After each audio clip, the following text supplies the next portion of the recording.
अस्सलाम वालेकुम everyone, welcome to my YouTube channel. I hope आप लोग सब ठीक होंगे, खैरियत से होंगे। अल्हम्दुलिल्लाह मैं भी बिल्कुल ठीक हूँ, खैरियत से हूँ। और आप लोग भी बेसब्री से मेरे ब्लॉग्स का इंतज़ार कर रहे होंगे और आप लोग सोच रहे होंगे कि 4-5 दिन हो गए मेरे ब्लॉग्स क्यों नहीं अपलोड हो रहे। और मैं आपको बता दूं कि मेरे ब्लॉग्स ना बनाने की वजह क्या थी। 2-3 दिन पहले दोपहर में मैंने ठंडा पानी पी लिया था फ्रिज का, जिसकी वजह से मुझे बहुत तेज़ ज़ुकाम हो गया। और ज़ुकाम होने के बाद मेरा गला इतना ख़राब हो गया कि मुझसे आवाज़ लगाना तो दूर, मैं इशारों में बातें कर रही थी अपने घर वालों से। अगर उनसे कुछ मांगना होता तो मैं इशारों में मांगती थी उनसे। इसलिए मैं ब्लॉग्स अपलोड मतलब मैंने वीडियोस तो बहुत बना रखी थी अपने फ़ोन में, लेकिन मैं उसको वॉइस ओवर नहीं कर पा रही थी। फिर क्या फ़ायदा, वॉइस ओवर ना करे तो। वॉइस ओवर करते हैं तो तभी तो वीडियोस कुछ समझ में आती है, तभी तो देखने में मज़ा आता है। तो मैं आप सबसे माज़रत चाहती हूँ। अब 2-3 दिन हो गए मुझे वीडियो डाले हुए, 4 दिन हो गए शायद लगता है। और अब मेरा गला थोड़ा बेहतर है, मतलब मैंने दवाई वगैरह तो कुछ नहीं खाई, बस ठंडा पानी और दही वगैरह से चावल से फ्रेज़ किया। और 2-3 दिन हो गए, अभी तो मैंने कुछ भी ठंडा पानी और चावल, आइसक्रीम वगैरह कुछ भी नहीं खाया। बस ऐसे ही ये था मेरी सुबह का नाश्ता। और नाश्ते में मैंने कचरी भुनी थी, तेल में तली थी कचरी, जिनको मैं बाज़ार से लाई थी। 10 रुपए का पैकेट आया था ये। और लाने के बाद बाज़ार से फिर मैंने ये तली, इनको खा नाश्ता करने के बाद फिर मैंने नाश्ते में इनको ही ली। मतलब मेरा तेल की चीज़ें खाने को दिल तो नहीं करता, फिर भी देखने में अच्छी लग रही थी, सुंदर लग रही थी। 1-2 मैंने खा ली उठाकर। और फिर नाश्ता वगैरह करने के बाद आप लोगों को पता है कि मैंने घर में स्टिचिंग की मशीन रखी है और घर में ही कितना काम हो रहा है सिलाई का। और आजकल तो मैं घर में ही ज़्यादा करती हूँ काम। और मैंने आपको बताया था ना कि रमज़ान के बाद मेरे काम में, मेरी डे रूटीन में बरकत हो गई है। वैसे सच्ची बताऊँ मैं आपको, तो मेरी कोई डे रूटीन फ़िक्स नहीं है मतलब कभी किस टाइम उठ जाती हूँ मैं, कभी किस टाइम उठ जाती हूँ। और मतलब 2-3 दिन पहले मैं रोज़ 8 बजे उठती थी, 8 साढ़े 8 बजे।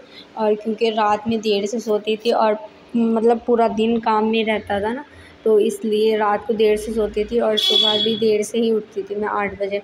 और 2 दिन हो गए अल्हम्दुलिल्लाह से मैं सुबह 6 बजे उठ जाती हूँ। तो मतलब बड़े लोग कहते हैं कि सुबह जल्दी उठना चाहिए और जल्दी उठने के बहुत सारे फ़ायदे होते हैं। तो मैं सोचती थी कि जल्दी उठने के क्या फ़ायदे होते होंगे, सुबह उठकर चाय तो पीनी होती है, नाश्ता ही तो करना होता है। लेकिन 2 दिन हो गए मैं सुबह 6 बजे उठ रही हूँ, तो मुझे रियलाइज़ हो गया कि सुबह उठने की क्या बेनिफिट है और उससे क्या-क्या फ़ायदे होते हैं। तो मैं आपको बता दूँ कि सुबह मैं उठी तो कल भी, मतलब कल मैं सुबह उठी 6, मतलब 6 बजने में 5 मिनट थी जब मैं उठी। तो फिर मैंने मुँह हाथ धोकर फ्रेश होकर मैंने कलाम पाक पढ़ी। 5 बरखे पढ़े हैं मैंने कलाम पाक के। और फिर 5 बरखे पढ़े। 5 बरखे पढ़ने के बाद जो मेरा स्टिचिंग का काम था मैंने उसको थोड़ा बहुत किया, जब तक कोई भी नहीं उठा था। और भाई और जो पापा हैं वो लोग तो बाहर चले गए काम करने के लिए, बस हम 5 लोग ही बचे हैं घर में। और फिर जैसे कि 1-1.5 घंटा मैंने अपने पैर साफ़ किए, अच्छे से धोए साबुन से, क्योंकि काम इतना है, मेरे हाथ पैर भी धुलने का टाइम नहीं लगता बिल्कुल भी। और अपने पैर धोने के लिए भी अलग से ही टाइम निकालना पड़ता है मुझे। और अब मुझे पता चल गया कि सुबह उठने के कितने सारे फ़ायदे हैं। और आज भी मैं सुबह ही उठी थी और मुझे इतनी 2-3 जगह मुझे जाना था सुबह उठकर। और फिर मैं सुबह उठी, फ्रेश हुई, कलाम पाक पढ़ी। कलाम पाक पढ़ने के बाद फिर मैंने 2 गिलास पानी पिए। 2 गिलास पानी पीने के बाद फिर मुझे एक मेरी फ़ोन की ईएमआई थी, वो भरनी थी, फिर मैं उसको भर के आई फ़ोन की ईएमआई को। और फिर एक किस्त और थी जो जो आज देनी थी, मतलब आज 4 तारीख़ है, फिर 4 तारीख़ को जाती है वो, तो उसको जमा करके आई। और चाय भी पी, नाश्ता भी किया, एक रोटी बनाई मैंने। और फिर नाश्ता वगैरह करके, रोटी खा के, चाय पीकर, और बताऊँ 8 बजे मेरा सारा काम निपट गया, बिल्कुल जो मुझे करना होता था।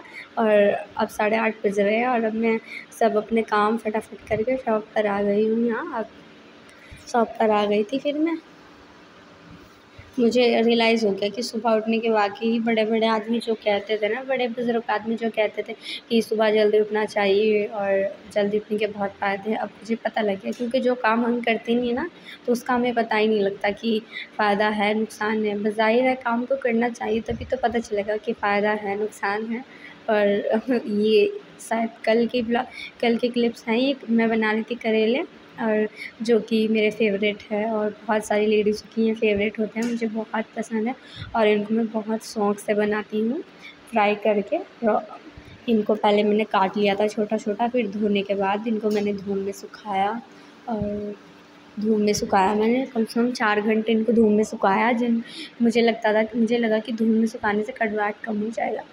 और फिर मैंने एक उसमें कढ़ाई में तेल डाला और इनको डाला, अच्छे से भून लिया, गोल्डन कर लिया मैंने इनको। और ये एक सीक्रेट है, मतलब जो लेडीज़ कहती है ना कि हमसे तो करेले कड़वे बन जाते हैं, और आप लोग इस तरह बनाइए। ये जो टिप्स है, मतलब ये टिप्स है, रेसिपी तो है नहीं क्योंकि मैंने पूरी तो अपलोड नहीं की है, और ये टिप्स है। मैंने पहले काट लिए करेले छोटे-छोटे, और फिर एक उसमें पैन में तेल गरम किया अच्छा खूब सारा, और फिर उसमें इनको डाल दिया मैंने, और फिर डालने के बाद अच्छे से रोस्ट किए और अच्छे से इनको भून ले, बिल्कुल गोल्डन कर ले, तो बिल्कुल भी ये कड़वे बिल्कुल भी नहीं होंगे। और फिर ये जब भुन गए थे तो मैंने इसमें दाल डाली, और जो कि ये दाल थी मैंने 3 घंटे पहले ही इसको भिगो कर रख दिया था। दाल और प्याज डाली, फिर हरी मिर्च और अचार का मसाला डलता है इसमें, अचार का मसाला डाला। और अल्हम्दुलिल्लाह से मुझे बहुत खुशी होती है कि मैं स्टिचिंग के साथ साथ इतना अच्छा खाना बना लेती हूँ। और आप में से जो भी लेडीज़ हैं जो काम करती हैं, स्टिचिंग करती है, अल्हम्दुलिल्लाह से आपको बहुत अच्छा फ़ील होता होगा जब आप कुछ बनाती होगी खाने के लिए। वैसे जब मैं स्टिचिंग करती हूँ ना, और स्टिचिंग करते-करते फिर मैं सोचती हूँ कि आज खाना मुझे ही बनाना है, तो मैं बीच में ही खाना बना लेती हूँ। तो मुझे इतनी खुशी होती है, मैं सोचती हूँ कि बहुत सी लड़कियाँ हैं जो सिर्फ़ स्टिचिंग ही करती हैं, उनसे खाना वगैरह कुछ नहीं बनाना आता। लेकिन अल्लाह ताला ने मुझे इतने प्यार से, मतलब इतनी फ़ुर्सत से बनाया है कि सिलाई के साथ-साथ खाना भी बहुत अच्छा बना लेती हूँ। और ये जो करेले थे इतने टेस्टी बने थे, बहुत ज़्यादा स्वादिष्ट थे ये। मैंने 2 दिन तक खाए इनको ही, सुबह में, शाम में, क्योंकि मुझे इतना तक ये ख़त्म नहीं होता है ना, मैं थोड़े-थोड़े खाती रहती हूँ। एक तो भिंडी और एक ये करेले मेरे फ़ेवरेट हैं, और इनको मैं बहुत शौक़ से बनाती हूँ और खुद ही बनाती हूँ अपने हाथों से।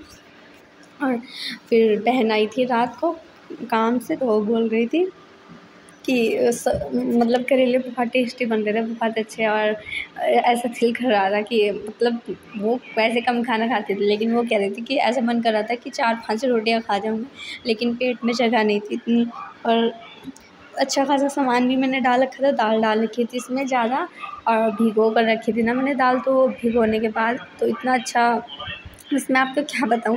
वैसे तो अच्छा तो खाने से ही पता चलता है, बोलने से तो पता नहीं चलता, लेकिन फिर भी हम लोग अपनी तारीफ़ें करते ही हैं थोड़ी बहुत, तो कि हाँ ये काम मुझसे अच्छा हो जाता है। वैसे जो उसमें कुकिंग के काम में तो मैं बेस्ट हूँ। वैसे मुझे शौक़ भी है कुकिंग का, पर एज़ इट इज़ मुझे बहुत टाइम नहीं लगता, बहुत कम टाइम लगता है। और जब भी मुझे टाइम लगता है तभी मैं उसमें थोड़ी बहुत कुकिंग कर लेती हूँ, अपने लिए कुछ खाने का बना लेती हूँ अच्छा-सा, या कभी कभार सब्ज़ी बनानी हो तो सब्ज़ी बना लेती हूँ। और स्टिचिंग का काम तो इतना है, अल्लाह ताला ने मेरे काम में इतनी बरकत कर रखी है। मैं इतनी खुश हूँ कि जब मैं सोती हूँ, मैं पूरे दिन काम करते-करते थक जाती हूँ, पूरे दिन इतना काम रहता है बहुत ज़्यादा। और फिर जब मैं रात को बेड पर लेटती हूँ तो मैं सोचती हूँ कि मेरी किस्मत कितनी अच्छी है, अल्लाह ताला ने मुझे इतनी अच्छी शॉप दी, और मेरी शॉप इतनी अच्छी चल रही है कि कल कल ऐसा हुआ कि इतने कस्टमर्स थे और मैं अकेली बंदी थी, और कस्टमर्स आके बातें कर रहे थे, बोल रहे थे। कस्टमर्स का तो काम होता है बोलना, उनको बताना होता है कि क्या करना है उनके फैब्रिक में। और मेरा गला इतना बैठ गया, और घर जाके तो बिल्कुल भी मेरी आवाज़ नहीं निकलती, ऐसा लगता है जैसे कि मेरी आवाज़ बिल्कुल बंद हो गई हो, गूंगी हो गई हूँ मैं। और मेरा गला भी बैठ गया था कल तो कस्टमर के साथ काम करते-करते।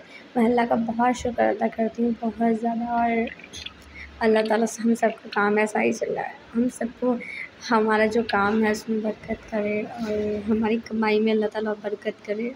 अल्लाह ताला हमको सही रास्ते पर चलाए, और जो हमारा बेस्ट काम है, जैसे कि किसी को कोई काम अच्छा लगता है, किसी को कोई, अल्लाह ताला उसको उस काम में बेहतरीन कर दे। बस मैं तो यही दुआ करती हूँ, अल्लाह ताला हम सबको बस सही रास्ते पर चलाए और हमको कामयाबी दे, दुनिया में भी कामयाबी दे, आखिरत में भी कामयाबी दे। तो मेरा ब्लॉग्स होता है यहाँ पर ख़त्म, अब हम मिलेंगे कल।